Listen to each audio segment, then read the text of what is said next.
Hi, welcome. Two of the questions I'm most frequently asked are how do I know when I'm close to menopause and will symptoms go away when perimenopause does? I'm going to do my best to answer both of those questions in this video. Perimenopause can last up to 10 years and the thought of dealing with all of the symptoms and changes for a decade is overwhelming. The good news is the average length of perimenopause is 4 years, but that can still be a very long time when you don't have an exact end date. So how do you know when you're in the later stages of perimenopause and menopause is close? It can be tricky and it's not an exact science, but there are 4 things that can point to late perimenopause. Number 1 is blood work. Hormone tests are notoriously unpredictable and inaccurate when it comes to diagnosing perimenopause.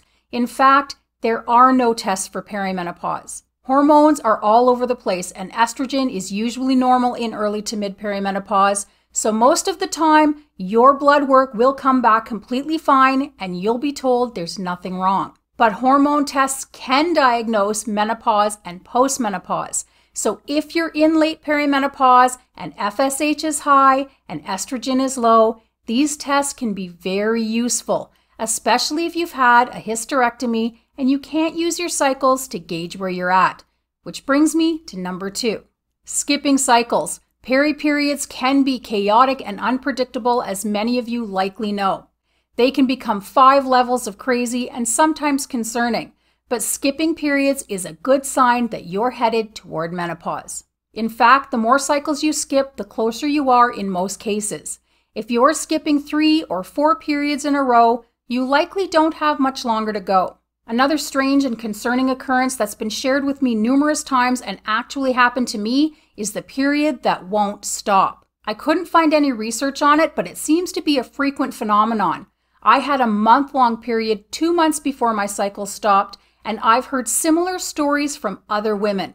So if you're skipping periods and then all of a sudden have a ridiculously long cycle, have hope. You may be close to menopause. Number 3 is low estrogen symptoms. In early to mid perimenopause, estrogen is often high in comparison to progesterone, and estrogen dominant symptoms are common. But as you approach menopause, estrogen drops and low estrogen symptoms creep in. Things like worsening insomnia, hot flashes, night sweats, vaginal atrophy, low libido, increased aches and discomforts, muscle loss, and bladder discomforts become a frustration. On the flip side, high estrogen symptoms often subside in late perimenopause. Things like breakouts, bloating, puffiness, sore breasts, erratic moods, PMS, and headaches tend to improve, if not disappear entirely. So if your symptoms are shifting in a similar manner, you may be close to menopause. Now let's move on to the second question I hear quite a lot. Will the symptoms go away after menopause? Perimenopause would be so much more bearable if there was an exact end date when all of the scary, frustrating, concerning, and sometimes debilitating symptoms and changes just disappeared. But it's not that black and white. We are all different and we all experience symptoms and improvements differently. But generally speaking, many of the perimenopause symptoms subside in postmenopause, while some of the low estrogen symptoms can hang on for some time. Many of my perimenopause symptoms disappeared, like rage, wild mood swings, sore breasts, and PMS.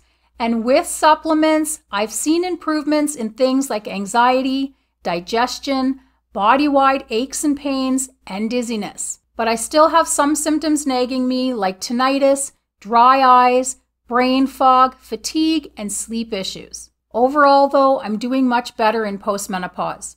I speak to many women daily, and although there are some women who continue to struggle in postmenopause, many women tell me that despite a few lingering symptoms, they also feel better in postmenopause. And treatments like HRT, lifestyle changes, and supplements have made a positive difference to their quality of life after menopause.